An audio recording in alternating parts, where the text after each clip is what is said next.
എല്ലാവർക്കും നമസ്കാരം. 10th ഫിസിക്സിന്റെ രണ്ടാമത്തെ ചാപ്റ്റർ ലെൻസസ് ഉണ്ട്. അതിൽ നമ്മൾ കുറച്ച് ഇമ്പോർട്ടന്റ് ആയിട്ടുള്ള പ്രോബ്ലംസ് ആണ് ഡിസ്കസ് ചെയ്യാൻ പോകുന്നത്. പ്രോബ്ലംസ് വളരെ ഇമ്പോർട്ടന്റ് ആണ് കേട്ടോ. ഈ ഒരു ചാപ്റ്ററിൽ ഒരുപാട് പേര് തെറ്റിക്കുന്നതാണ്, സൈൻ ഇടാൻ മാർക്ക് പോകുന്ന അങ്ങനെയുള്ള പ്രശ്നങ്ങളൊക്കെ വരാറുണ്ട്. അപ്പം പ്രോബ്ലംസ് നിങ്ങൾ എഴുതി തന്നെ പഠിക്കുക കേട്ടോ. ആദ്യത്തെ ക്വസ്റ്റ്യൻ നോക്കാമേ. First question, the power of a convex lens of focal length 2 meter is. ഇതാണ് പറഞ്ഞിരിക്കുന്നത്. ഫോക്കൽ ലെങ്ത് ഇല്ല, ലെൻസിന്റെ കോൺവെക്സ് ലെൻസ് ആണ്. കോൺവെക്സ് ലെൻസിന്റെ ഫോക്കൽ ലെങ്ത് തന്നിട്ടുണ്ട്. ആദ്യമേ നമ്മൾ തന്നിരിക്കുന്ന കാര്യങ്ങൾ എടുത്തെഴുതുക കേട്ടോ. അത്രയാണ് 2 meter എന്ന് തന്നിട്ടുണ്ട്. പിന്നെ എന്താണ് നമുക്കിവിടെ കണ്ടുപിടിക്കേണ്ടത്? പവർ ആണ് കണ്ടുപിടിക്കേണ്ടത്. അപ്പൊ ഈ പവർ കണ്ടുപിടിക്കുമ്പോൾ എപ്പോഴും നിങ്ങൾ ശ്രദ്ധിച്ചോണം, ഫോക്കൽ ലെങ്ത് ഏത് യൂണിറ്റിലാണ് തന്നിരിക്കുന്നത് എന്നുള്ളത്. ഫോക്കൽ ലെങ്ത് നമ്മൾ മീറ്ററിലായിരിക്കണം. മീറ്ററിലല്ല എന്നുണ്ടെങ്കിൽ നമ്മൾ അതിനെ കൺവേർട്ട് ചെയ്ത് മീറ്ററിലേക്ക് ആക്കിയിട്ട് വേണം പവർ കണ്ടുപിടിക്കാൻ. ഇവിടെ ഇപ്പോൾ ഓൾറെഡി മീറ്ററിലാണ് തന്നിരിക്കുന്നത്. അപ്പൊ നമുക്ക് ഡയറക്റ്റ് ആഡ് ചെയ്യാം. ഇക്വേഷൻ ഏതാണ്? ഇക്വേഷൻ എടുത്തെഴുതുക. P is equal to 1/f. ഇക്വേഷനൊക്കെ മാർക്ക് ഉണ്ട് കേട്ടോ. ഇക്വേഷനൊക്കെ എടുത്തെഴുതണം. സബ്സ്റ്റിറ്റ്യൂഷന് മാർക്ക് ഉണ്ട്. അതൊക്കെ നിങ്ങൾ കൃത്യമായിട്ട് ചെയ്യണം കേട്ടോ. അപ്പം 1/f എന്ന് പറഞ്ഞിരിക്കുന്നത് ഇപ്പൊ മീറ്ററിലായതുകൊണ്ട് നമ്മൾ ഒന്നും ചെയ്യണ്ട. 1/2 എന്ന് എഴുതാം. ദാറ്റ് ഈസ് ഈക്വൽ ടു എത്രയാണ്? 0.5D. യൂണിറ്റ് ഇമ്പോർട്ടന്റ് ആണ് കേട്ടോ. പവറിന്റെ യൂണിറ്റ് ഏതാണ്? ഡയോപ്റ്റർ ആണ് അല്ലേ? അപ്പൊ 0.5D ആണ് answer, dioptre. Then second question നോക്കാം. Write the answers by observing the figure. Figure observe ചെയ്തിട്ട് ആൻസർ ചെയ്യാനാണ് പറഞ്ഞിരിക്കുന്നത്. അവിടെ നോക്കിയേ, ഫിഗർ ഏതാണ്?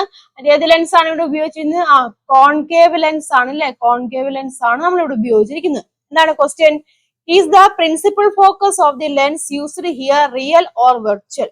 പ്രിൻസിപ്പൽ ഫോക്കസ്, ഈ ലെൻസിന്റെ പ്രിൻസിപ്പൽ ഫോക്കസ് റിയൽ ആണോ വെർച്വൽ ആണോ എന്നാണ് ചോദിച്ചിരിക്കുന്നത്. അപ്പൊ ഇത് ഏത് ലെൻസ് ആണ്? കോൺകേവ് ലെൻസ് ആണ് അല്ലെ? കോൺകേവ് ലെൻസിന് എങ്ങനെയായിരിക്കും ഫോക്കസ് കിട്ടുന്നത്?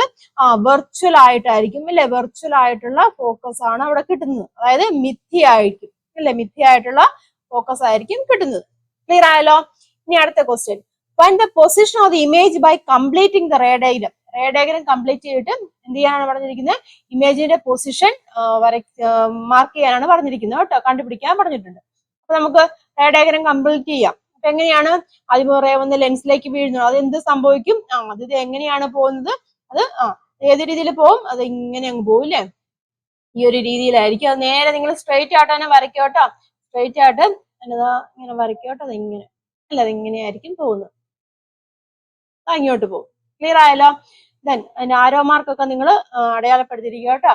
പിന്നെ എങ്ങനെയാണ് അതിങ്ങനെ എക്സ്റ്റെൻഡ് ചെയ്ത് വരയ്ക്കണ്ടേ? അത് ഇങ്ങോട്ട് പോകും, ദാ ഇങ്ങോട്ട് അത് എക്സ്റ്റെൻഡ് ചെയ്ത് കേട്ടോ. അത് എക്സ്റ്റെൻഡ് ചെയ്ത് എങ്ങനെയാണ്? ഫോക്കസിൽ കൂടെയാണ് പോകുന്നത് അല്ലേ? എക്സ്റ്റെൻഡ് ചെയ്ത് ഫോക്കസിൽ കൂടെയാണ് പോകുന്നത്. അപ്പൊ അത് നിങ്ങൾ വരയ്ക്കുക. പിന്നെന്താണ് അടുത്ത റേ എങ്ങനെയാണ് പോകുന്നത്? നമുക്കറിയാം ഒപ്റ്റിക്സ് സെന്ററിൽ കൂടെയാണ് കടന്നു പോകുന്നത്. അത് ഇവിടെ കൊടുത്തിട്ടുണ്ട് അല്ലേ? അല്ലെങ്കിൽ അത് നിങ്ങൾ കൃത്യമായിട്ട് അതും കൂടെ അങ്ങ് നീട്ടി വരച്ചേക്കും കേട്ടോ. ഒപ്റ്റിക്സ് സെന്ററിൽ കടന്നു പോകുമ്പോൾ നിങ്ങൾ ആ ഒബ്ജക്റ്റിന്റെ അവിടെ നിന്ന് തന്നെ വരച്ചോണം കേട്ടോ. ഇങ്ങനെയാണ് പോകുന്നത്. അപ്പൊ അതിന്റെ നിങ്ങൾ ആരോ മാർക്കും കാര്യങ്ങളും ഒക്കെ കൃത്യമായിട്ട് തന്നെ അടയാളപ്പെടുത്തിയിരിക്കണം കേട്ടോ. അടയാളപ്പെടുത്തിയിട്ടില്ലായിരിക്കും ചിലപ്പോൾ തരുമ്പോഴും. അപ്പൊ നിങ്ങൾ കൃത്യമായിട്ട് തന്നെ അടയാളപ്പെടുത്തണം ആരോ മാർക്കുകളൊക്കെ. ക്ലിയർ ആയല്ലോ? പിന്നെന്താണ്? അതിനാണ് ജോയിൻ ചെയ്യുന്ന പോയിന്റിലല്ലേ ഇമേജ് ഉണ്ടെന്ന്. അപ്പൊ എവിടെയാണ്? ഈ ഒരു പൊസിഷനിലാണ് ഇമേജ് ഉണ്ടാകുന്നത്. അപ്പൊ ദിസ് ഈസ് IM. ഇമേജിനൊക്കെ പേര് കൊടുക്കണം കേട്ടോ. IM ആണ് ഇമേജ് എന്ന് പറഞ്ഞിരിക്കുന്നത്. ക്ലിയർ ആയല്ലോ? അപ്പൊ ഇത് കംപ്ലീറ്റ് ചെയ്യാനാണ് പറഞ്ഞിരിക്കുന്നത്. പ്രത്യേകം ശ്രദ്ധിച്ചോണം. എന്താണ്? Arrow mark. ആരോ മാർക്ക് കൃത്യമായിട്ട് നിങ്ങൾ ഇട്ടിരിക്കണം കേട്ടോ. എവിടേക്കോ എങ്ങോട്ടൊക്കെയാണ് പോകുന്നത് അതനുസരിച്ചിട്ട് ആരോ മാർക്ക് കൃത്യമായിട്ട് അടയാളപ്പെടുത്തുക കേട്ടോ. ഇവിടെ കിട്ടുന്ന ഏതാണ്? വെർച്വൽ ആയിട്ടുള്ള ഇമേജ് ആണ് ഇവിടെ കിട്ടുന്നത്. അതിന്റെ പ്രത്യേകത എങ്ങനെയായിരിക്കും? സ്മോൾ ആണല്ലോ, അല്ലെങ്കിൽ ഡിമിനിഷ്ഡ് ആയിട്ടുള്ള കേട്ടോ. അതൊക്കെ അഡ്വാൻസ്ഡ് ആയിട്ട് ഞാൻ പറയുന്നതാണ്. ഡിമിനിഷ്ഡ് ആയിട്ടുള്ള ഇമേജ് ആണ് ഇവിടെ കിട്ടുന്നത്. വെർച്വൽ ആണ്. അതുപോലെ തന്നെ എങ്ങനെയായിരിക്കും? ഇറക്റ്റ് ആയിട്ടുള്ള ഇമേജും ആയിരിക്കും കിട്ടുന്നത്. ഓക്കെ ആണല്ലോ? അടുത്ത question, third one. An object height 3 cm is placed in front of a convex lens of focal length 20 cm at a distance of 30 cm. എന്താണ്? ഒരു ഒബ്ജക്റ്റിന്റെ ഹൈറ്റ് തന്നിട്ടുണ്ടല്ലേ? നമുക്ക് എഴുതിപ്പോ. ഹൈറ്റ് ഓഫ് ദി ഒബ്ജക്റ്റ് എന്ന് പറഞ്ഞിട്ടുണ്ടെങ്കിൽ എത്രയാണ്? 3 cm എന്ന് തന്നിട്ടുണ്ട്. എന്താണ്? Placed in front of a convex lens. Convex ലെൻസിന്റെ ഒരു സൈഡിലാണ് വെച്ചിരിക്കുന്നത്. അതിന്റെ ഫോക്കൽ ലെന്ത് തന്നിട്ടുണ്ട്. എത്രയാണ്? 20 cm തന്നിട്ടുണ്ട്. കോൺവെക്സ് ലെൻസ് ആണ് ഇല്ലേ? അപ്പൊ ഫോക്കൽ ലെന്ത് എങ്ങനെയായിരിക്കും? പോസിറ്റീവ് ആയിരിക്കും വരുന്നത്. ക്ലിയർ ആയല്ലോ? റൈറ്റ് സൈഡിലാണ് വരുന്നത്. അതുകൊണ്ട് തന്നെ ഫോക്കൽ ലെന്ത് പോസിറ്റീവ് ആയിരിക്കും. ദെൻ പിന്നെ എന്താണ് പറഞ്ഞിരിക്കുന്നത്? At A distance of 30 cm. അതായത് ഒബ്ജക്റ്റ് 30 cm ഡിസ്റ്റൻസ് ഇരിക്കുന്നത്. അതായത് ഒബ്ജക്ട് ഡിസ്റ്റൻസ് തന്നിട്ടുണ്ട്. U എന്ന് പറഞ്ഞിരിക്കുന്നത് 30 cm ആണ്. കോൺവെക്സ് ലെൻസ് ആയതുകൊണ്ട് ഒബ്ജക്ട് ഡിസ്റ്റൻസ് എങ്ങനെയായിരിക്കും? നെഗറ്റീവ് വാല്യൂ ആയിരിക്കും. ക്ലിയർ ആയല്ലോ? തന്നിരിക്കുന്ന കാര്യങ്ങളൊക്കെ എടുത്തെഴുതി. ഇനി എന്താണ് ചോദിച്ചിരിക്കുന്നത്? What is the distance to the image formed? അല്ല, എന്താണ് ആദ്യത്തെ ക്വസ്റ്റൻ? എന്താണ് distance to the image formed? അതായത് ഇമേജ് ഡിസ്റ്റൻസ് കണ്ടുപിടിക്കണം. ബി ആണ് നമുക്ക് ഇവിടെ കണ്ടുപിടിക്കേണ്ടത്. ഇക്വേഷൻ അറിയാലോ, ബിയുടെ ഇക്വേഷൻ ഏതാണ്? ബി ഈസ് ഈക്വൽ ടു, അല്ലെങ്കിൽ നമ്മുടെ ബേസിക് ഇക്വേഷൻ ഉണ്ടല്ലോ. അപ്പൊ നമ്മുടെ ഇക്വേഷൻ ഏതാണ്? ലെൻസ് ഇക്വേഷൻ എഴുതണം കേട്ടോ. ആദ്യമേ 1/f is equal to 1/v minus 1/u ആണ്. അതിന് നമുക്ക് v ആണ് കണ്ടുപിടിക്കണം. അപ്പൊ 1/v യിലേക്ക് മാറ്റുക. 1/v ഈസ് ഈക്വൽ ടു എങ്ങനെ വരും? 1/f പ്ലസ് 1/u വരും. ദെൻ വിയുടെ ഇക്വേഷൻ ഏതാലോ? v is equal to uf divide by u plus F. ഈ ഒരു ഇക്വേഷൻ എഴുതിയാലും മതി, എങ്കിലും ലെൻസ് ഇക്വേഷൻ കൂടെ നിങ്ങൾ എഴുതുക കേട്ടോ, അതിന് മാർക്ക് ഉണ്ടായിരിക്കും. ഇതിന് സബ്സ്റ്റിറ്റ്യൂഷൻ ചെയ്യാലോ. Then v is equal to u എത്രയാണ്? -30 ആണ്. ദെൻ എഫ് എത്രയാണ്? 20 ആണ്. ഡിവൈഡ് ബൈ -30 പ്ലസ് 20 വരും. ഇത് എത്ര വരും? -600 വരും. ദെൻ ഇവിടെ എത്രയാണ്? -10 വരും. മൈനസും മൈനസും ക്യാൻസൽ ആയിപ്പോ പിന്നെ എത്രയാണ് വരുന്നത്? ദാറ്റ് ഈസ് 60 എന്ന് വരും അല്ലെ? 60 സെന്റിമീറ്റർ. 60 സെന്റിമീറ്റർ എന്താണ് കിട്ടിയിരുന്നത്? ഇമേജ് ഡിസ്റ്റൻസ് ആണ്. അത് പോസിറ്റീവ് ആണല്ലോ. നമുക്കറിയാം കോൺസ്റ്റൻസിന് എങ്ങനെയാണ്? റൈറ്റ് സൈഡിലാണ് ഇമേജ് ഉണ്ടാകുന്നത്. അപ്പൊ അത് പോസിറ്റീവ് ആണ്. ക്ലിയർ ആയല്ലോ? ഇനി അടുത്ത തന്നെ ബി പാർട്ട് എന്നാണ് ചോദിച്ചിരിക്കുന്നത്. What is the nature of the image? ഇമേജിന്റെ നേച്ചർ ആണ് ചോദിച്ചിരിക്കുന്നത്. അപ്പൊ നേച്ചർ നമുക്ക് എങ്ങനെ പറയാം? റൈറ്റ് സൈഡിലാണ് ഉണ്ടാകുന്നത്. റൈറ്റ് സൈഡിലാകുമ്പോൾ ഉണ്ടാകുന്നത് കോൺവെസ്റ്റൻസും ആണ്. അതുകൊണ്ട് എങ്ങനെയായിരിക്കും? റിയൽ ആയിരിക്കുമല്ലോ. റിയൽ ഇമേജ് ആണ്. സ്ക്രീനിലല്ല ഉണ്ടാകുന്നത്, റിയൽ ഇമേജ് ആണ്. അതെങ്ങനെയായിരിക്കും? ഇൻവേർട്ടഡും ആയിരിക്കും. റിയൽ ആൻഡ് ഇൻവേർട്ടഡ് ആയിട്ടുള്ള ഇമേജ് ആയിരിക്കും ഉണ്ടാകുന്നത്. ഓക്കെ ആണല്ലോ? ഇനി അടുത്ത സി പാർട്ട് എന്താണ്? What is the height of the image? എന്താണ്? ഇമേജിന്റെ ഹൈറ്റ് നമുക്ക് കണ്ടുപിടിക്കണം. ഇമേജിന്റെ ഡിസ്റ്റൻസ് കിട്ടി, ഞാൻ ഇമേജിന്റെ ഹൈറ്റ് കണ്ടുപിടിക്കണം. തന്നിരിക്കുന്ന കാര്യങ്ങൾ എന്താണ്? ഒബ്ജക്റ്റിന്റെ ഹൈറ്റ് അറിയാം ഇല്ലേ? ബി അറിയാം, യു അറിയാലോ. അപ്പൊ നമ്മുടെ ഇക്വേഷൻ ഉണ്ടല്ലോ, ഏതാണ്? HO ഈസ് ഈക്വൽ ടു നമുക്കറിയാം മാഗ്നിഫിക്കേഷൻ ആണെന്നറിയാം. That also is equal to v/u ആണെന്ന് നമുക്കറിയാം. ക്ലിയർ ആയല്ലോ? അപ്പൊ അതിൽ നമുക്ക് HI കണ്ടുപിടിക്കാമല്ലോ. ഇമേജിന്റെ ഹൈറ്റിൽ കണ്ടുപിടിക്കണ്ടേ? therefore HI/HO is equal to v/u എന്ന് എഴുതാം. Or HI is equal to എങ്ങനെയാണ് എടുക്കാലും ഇങ്ങോട്ട് ക്രോസ് മൾട്ടിപ്ലൈ ചെയ്യാം. അതായത് HO into v divide by u ആണ്. ദെൻ സബ്സ്റ്റിറ്റ്യൂട്ട് ചെയ്യാലോ. ഒബ്ജക്റ്റിന്റെ ഹൈറ്റ് നമുക്കറിയാം 3 ആണെന്നറിയാം. ദെൻ ഇമേജ് ഡിസ്റ്റൻസ് എന്ന് പറഞ്ഞാൽ 60 ആണ്. ദെൻ ഒബ്ജക്ട് ഡിസ്റ്റൻസ് എന്ന് പറഞ്ഞിരിക്കുന്നത് വസ്തുവിലേക്കുള്ള അകലം എത്രയാണ്? -30 ആണെന്ന് നമുക്കറിയാം. അതായത് ഇവിടെ ക്യാൻസൽ ചെയ്യാം. ഇവിടെ എത്ര വരും? 2 വരും അല്ലേ? എത്രയാണ് വരുന്നത്? That is equal to HI ആണല്ലോ കണ്ടുപിടിക്കണേ. HI ഈസ് ഈക്വൽ ടു ഇവിടെ മൈനസ് ഉണ്ട്, അപ്പം -6 സെന്റിമീറ്റർ എന്ന് വരും അല്ലേ? ഹൈറ്റ് ഓഫ് ദ ഇമേജ് -6 ആണ് വരുന്നത്. കാരണം താഴെയുള്ള ഇൻവേർട്ടഡ് ആയിട്ടാണ് വരുന്നത്. അപ്പൊ നെഗറ്റീവ് സൈൻ വരും. നമുക്കറിയാം ഒബ്ജക്റ്റിന്റെ ഹൈറ്റിനേക്കാളും വലുതുമായിരിക്കും ഉണ്ടാകുന്നത്. ക്ലിയർ ആയല്ലോ? അപ്പം ഇതാണ് പ്രോബ്ലം. അപ്പൊ നിങ്ങൾ മൈനസ് ഒക്കെ ഇടുന്ന പ്രത്യേകം ശ്രദ്ധിച്ചോണം കേട്ടോ. അത് നോക്കി കൃത്യമായിട്ട് നോക്കി തന്നെ ചെയ്യാൻ ശ്രദ്ധിക്കുക. ഇതിന് അടുത്തൊരു ക്വസ്റ്റ്യൻ നോക്കാം. 4th വൺ എന്താണ്? In lenses the image formation is due to dash of light. ലെൻസിൽ എങ്ങനെയാണ് ഇമേജ് ഫോർമേഷൻ ഉണ്ടാകുന്നത്? റിഫ്രാക്ഷൻ ഇല്ലേ? റിഫ്രാക്ഷൻ മൂലമാണ് ലെൻസിൽ ഇമേജ് ഫോർമേഷൻ ഉണ്ടാകുന്നത്. ആൻസറിന്റെ എയുടെ ആൻസർ എന്താണ്? റിഫ്രാക്ഷൻ എന്നാണ് കേട്ടോ. റിഫ്രാക്ഷൻ അല്ലെങ്കിൽ എന്താണ്? അപവർത്തനം. അപവർത്തനം മൂലമല്ലേ ലെൻസിൽ ഇമേജ് ഉണ്ടാകുന്നത്? അപവർത്തനം കേട്ടോ. കൃത്യമായിട്ട് എഴുതും, അപവർത്തനം. ഇനി അടുത്ത ബി പാർട്ട് എന്താണ്? Focal length of a convex lens is 50 centimetre. Find it's power. Focal length തന്നിട്ടുണ്ട്, എത്രയാണ്?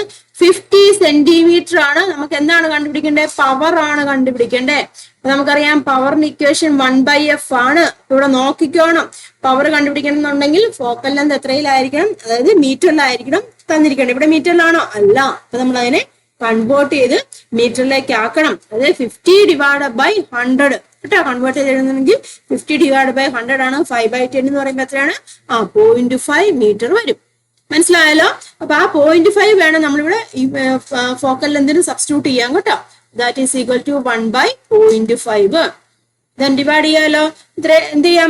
10 കൊണ്ട് മൾട്ടിപ്ലൈ ചെയ്യാം. അപ്പം മേളിൽ 10 വരും. 10 ഡിവൈഡ് ബൈ 0.5 ഇൻറ്റു 10 വരും.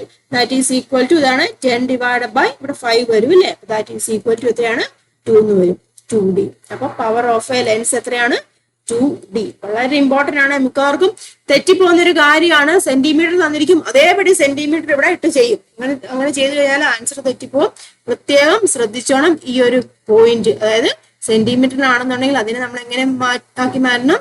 മീറ്ററിലേക്ക് ആക്കി മാറ്റും. ക്ലിയർ ആയല്ലോ? Then 5th question നോക്കാമേ. An object OB is placed before a convex lens as shown. ഒരു OB ഒബ്ജക്റ്റ് വെച്ചിരിക്കുകയാണ് convex ലെൻസിൽ. Then complete the ray diagram and write down the position and features of the image. Ray diagram complete ചെയ്യാനാണ് പറഞ്ഞിരിക്കുന്നത് കേട്ടോ. അപ്പം scale ഉപയോഗിച്ചിട്ട് കൃത്യമായിട്ട് നീറ്റായിട്ട് വരയ്ക്കുക. നമുക്ക് ഒരു റേ എങ്ങനെയാണ് ഇതിലൂടെ കടന്നു പോകണം, ഫോക്കസിൽ കൂടെ അല്ലേ, ഇതാണ് നമ്മുടെ ഫോക്കസ്. ഫോക്കസിലൂടെ കൃത്യമായിട്ട് കേട്ടോ, കൃത്യമായിട്ട് ഫോക്കസിലൂടെ കടന്നു പോകുന്ന പോലെ വരയ്ക്കുക. ദെൻ അടുത്ത റേ എങ്ങനെയാണ്, ഓപ്റ്റിക് സെന്ററിൽ കൂടെ അല്ലെ, ഇതാണ് ഓപ്റ്റിക് സെന്ററിൽ കൂടെ നമ്മൾ നീട്ടി ഇവിടെ നിന്ന് തന്നെ വരയ്ക്കണം കേട്ടോ, അപ്പോഴേ കറക്റ്റ് ആയിട്ട് കിട്ടത്തുള്ളൂ. ഇങ്ങനെ വരയ്ക്കുക, ഒപ്റ്റിക് സെന്ററിൽ കൂടെ കടന്നു പോകണം. ക്ലിയർ ആയല്ലോ. ദെൻ പിന്നെന്താണ്, അത് ജോയിൻ ചെയ്യുന്നിടത്താണ് ഇമേജ് ഉണ്ടാകുന്നില്ല. ജോയിൻ ചെയ്യുന്ന എവിടെയാണ്, ഇതാ ഇവിടെയാണ് ജോയിൻ ചെയ്യുന്നത്. അപ്പൊ ഇവിടെയായിരിക്കും ഇമേജ് ഉണ്ടാകുന്നത്. ക്ലിയർ ആയല്ലോ. ഇമേജിന്റെ പ്രത്യേകതകൾ എന്തൊക്കെയാണ് നമുക്കറിയാം. ഒബ്ജക്റ്റ് എവിടെയാണ്, ബിറ്റ്വീൻ 2F ആൻഡ് Fന്റെ ഇടയിലാണ്. അപ്പൊ ഇമേജ് എവിടെ ഉണ്ടായി, ഇതാണ് നമ്മുടെ ഇമേജ് എന്ന് പറയുന്നത്. IM ആണ് നമ്മുടെ ഇമേജ്. ഇമേജ് എവിടെയാണ്, ബിയോണ്ട് 2F അല്ലെ. പൊസിഷൻ ഓഫ് ദി ഇമേജ് എങ്ങനെയാണ് പറയാം, പൊസിഷൻ നമുക്ക് പറയാം. പൊസിഷൻ എങ്ങനെ പറയാം, ബിയോണ്ട് അല്ലെ, ബിയോണ്ട് 2F എന്ന് പറയാം. ദെൻ എങ്ങനെയാണ്, മാഗ്നിഫൈഡ് ആണ് അല്ലെ, മാഗ്നിഫൈഡ് ആയിട്ടുള്ള ഇമേജ് ആണ്. അതുപോലെ തന്നെ റിയൽ ആണ് അല്ലെ, റിയൽ ആണ്, ഇൻവേർട്ടഡും ആണ്. ഇമേജിന്റെ പ്രത്യേകതകൾ ക്ലിയർ അല്ല. Position of the image beyond 2F ആണ്, മാഗ്നിഫൈഡ് ആയിട്ടുള്ള ഇമേജ് ആണ് കിട്ടിയിരിക്കുന്നത്. അതുപോലെ റിയൽ ആണ്, ഇൻവേർട്ടഡ് ആണ്. ക്ലിയർ ആയല്ലോ. ആരോ മാർക്കൊക്കെ ഇടണം കേട്ടോ, അതിനൊക്കെ മാർക്കുള്ളതാണ്. ആരോ മാർക്കൊക്കെ കൃത്യമായിട്ട് ഇടുക കേട്ടോ. നിങ്ങൾ ഈ ഒപ്റ്റിക് സെന്ററിൽ കൂടെ പോകുമ്പോൾ ഇവിടുന്ന് തന്നെ ഇങ്ങനെ കംപ്ലീറ്റ് ചെയ്യാൻ പറഞ്ഞിരിക്കുകയാണെന്നുണ്ടെങ്കിൽ ഈ സെന്ററിൽ നിന്ന് സ്റ്റാർട്ട് ചെയ്യാതെ ഇവിടുന്ന് തന്നെ സ്റ്റാർട്ട് ചെയ്ത് അങ്ങ് പോകും കേട്ടോ. അപ്പൊ കറക്റ്റ് ആയിട്ട് കിട്ടിക്കോളും. ക്ലിയർ ആയല്ലോ. ഇനി അതിന്റെ ബി പാർട്ട് എന്നാണ് ചോദിച്ചിരിക്കുന്നത്, എന്താണ്, for getting +2 magnification from this lens where should be the object. അതായത് ഈ ലെൻസിൽ നിന്നും +2 മാഗ്നിഫിക്കേഷൻ, അതായത് സൈസ് +2 മാഗ്നിഫിക്കേഷൻ എന്ന് പറഞ്ഞാൽ എന്താണ്, സൈസും കൂടണം. അപ്പൊ അതിൽ എന്താണ്, വാല്യൂ നോക്കിയേ, പോസിറ്റീവ് വരണം. മാഗ്നിഫിക്കേഷന്റെ വാല്യൂ പോസിറ്റീവ് വരണം. അപ്പൊ അങ്ങനെ ആവുകയാണെന്നുണ്ടെങ്കിൽ ഒബ്ജക്റ്റ് എവിടെ വെക്കണം. ക്ലിയർ ആയോ, ക്വസ്റ്റ്യൻ മനസ്സിലായോ? +2 മാഗ്നിഫിക്കേഷൻ എന്ന് പറയുമ്പോൾ എന്താണ് ഉദ്ദേശിക്കുന്നത്, പോസിറ്റീവ് വാല്യൂ മാഗ്നിഫിക്കേഷൻ കിട്ടണം. സൈസും അല്ലെ, സൈസും കൂടുതലായിരിക്കണം. അപ്പൊ അങ്ങനെ ആവുകയാണെന്നുണ്ടെങ്കിൽ എവിടെയാണ് നമ്മൾ ഒബ്ജക്റ്റിനെ വെക്കേണ്ടത്. അപ്പം മാഗ്നിഫിക്കേഷൻ എന്താണ്, മാഗ്നിഫിക്കേഷൻ പോസിറ്റീവ് വരണമെന്നുണ്ടെങ്കിൽ നമ്മൾ പഠിച്ചായിരുന്നു, മാഗ്നിഫിക്കേഷന്റെ ഫീച്ചേഴ്സ് ഒക്കെ പഠിച്ചില്ലായിരുന്നോ. അപ്പം അതിൽ നമ്മൾ പറഞ്ഞായിരുന്നു മാഗ്നിഫിക്കേഷൻ എങ്ങനെയാണ്, പോസിറ്റീവ് അല്ലെ, പോസിറ്റീവ് വാല്യൂ ആണ് മാഗ്നിഫിക്കേഷൻ വരണമെങ്കിൽ എങ്ങനെയായിരിക്കണം, അതിന്റെ ഇമേജ് എവിടെയായിരിക്കണം, അവിടെ ഇമേജ് ഉണ്ടാകുന്നത് പോസിറ്റീവ് വാല്യൂ വരണമെന്നുണ്ടെങ്കിൽ ആ ഇമേജിന്റെ പ്രത്യേകത എങ്ങനെയായിരിക്കും, ഇറക്റ്റീവ് ആയിരിക്കും, വെർച്വൽ ആയിരിക്കും അല്ലെ. പോസിറ്റീവ് മാഗ്നിഫിക്കേഷൻ നമ്മൾ പഠിച്ചാണ്, മാഗ്നിഫിക്കേഷൻ പോസിറ്റീവ് ആവുകയാണെന്നുണ്ടെങ്കിൽ ആ ഇമേജ് എങ്ങനെയായിരിക്കും, ഇറക്റ്റീവ് ആയിരിക്കും. അതുപോലെ തന്നെ വെർച്വൽ ആയിരിക്കും അല്ലെ, വെർച്വൽ ആയിരിക്കുന്നത്. അപ്പൊ അങ്ങനെ ഒരു കണ്ടീഷൻ വരണമെന്നുണ്ടെങ്കിൽ എവിടെയായിരിക്കണം എന്താണ് ഒബ്ജക്റ്റ് ഇരിക്കേണ്ടത്, ബിറ്റ്വീൻ എഫിനും ലെൻസിനും ഇടയിൽ വെച്ചാലല്ലേ നമുക്കറിയാം ഇറക്റ്റ് ആയിട്ടുള്ള ഇമേജ് നേരെ കിട്ടത്തുള്ളൂ. ഇവിടെ അല്ലെ ഈ ഒരു പൊസിഷൻ ഇമേജ് കിട്ടും ഇല്ല, ഇറക്റ്റ് ആയിട്ടുള്ള ഇമേജ് കിട്ടും, അത് വെർച്വലും ആയിരിക്കും. ക്ലിയർ ആയല്ലോ പറഞ്ഞത്. അപ്പൊ അതങ്ങനെ രീതിയിൽ ആൻസർ എഴുതുക കേട്ടോ. ഇവിടെ ആൻസർ കൊടുത്തിട്ടുണ്ട്. Position of image beyond 2F നമ്മൾ വരയ്ക്കോട്ടെ, ചിത്രം കൊടുത്തിട്ടുണ്ട്. ബിയോണ്ട് 2F ആണ്, size larger than the object ആണ്, ഇൻവേർട്ടർ റിയൽ ആണ് കേട്ടോ. പിന്നെ ചോദിച്ചിരിക്കുന്നത് +2 മാഗ്നിഫിക്കേഷൻ, അതായത് പോസിറ്റീവ് വാല്യൂ മാഗ്നിഫിക്കേഷൻ കിട്ടണമെന്നുണ്ടെങ്കിൽ ഈ should be placed between F and lens. എഫിന്റെയും ലെൻസിന്റെയും ഇല്ല, നമ്മൾ അറിയാം എഫിന്റെയും ലെൻസിന്റെ ഇടയിൽ വെക്കണം. അപ്പോൾ erect magnified image will be formed. Erect ആയിട്ടുള്ള മാഗ്നിഫൈഡ് ആയിട്ടുള്ള വെർച്വൽ ഇമേജ് നമുക്ക് കിട്ടും. ക്ലിയർ ആയല്ലോ. അപ്പൊ ഒരു 5 ക്വസ്റ്റ്യൻ ആണ് ഞാനിപ്പോ ഒരു വീഡിയോയിൽ ഡിസ്കസ് ചെയ്ത്. ഈ 5 ക്വസ്റ്റ്യൻസും അതിന്റെ ആൻസറുകളും നിങ്ങൾ കൃത്യമായിട്ട് പഠിക്കുക, എഴുതിയെടുക്കട്ടെ. ഒരുപാടെണ്ണം ചെയ്തു പോകേണ്ട കാര്യമില്ല. ചെയ്യുന്നത് അല്ലെങ്കിൽ പഠിക്കുന്നത് കറക്റ്റായിട്ട് ചെയ്തു പോകുക കേട്ടോ. അപ്പൊ ഈ 5 ക്വസ്റ്റ്യൻസ് നിങ്ങൾ നോട്ട്ബുക്കിലേക്ക് എഴുതുക, തന്നെ ചെയ്ത് നോക്കുക. പറഞ്ഞിരിക്കുന്ന പോയിന്റുകളൊക്കെ നോട്ട് ചെയ്ത് ഇപ്പൊ തന്നെ പഠിച്ചു പോവുക കേട്ടോ. ഇതുപോലെയുള്ള കൂടുതൽ ക്വസ്റ്റ്യൻസുമായിട്ട് നമുക്ക് വീണ്ടും അടുത്ത വീഡിയോയിൽ കാണാം. അപ്പൊ എല്ലാവരും നല്ലോണം പഠിക്കുക. വീഡിയോ നിങ്ങൾക്ക് ഉപകാരപ്പെട്ടുണ്ടെങ്കിൽ ലൈക്ക് ചെയ്യുക, ഫ്രണ്ട്സിലേക്കൊക്കെ ഷെയർ ചെയ്യുക കേട്ടോ.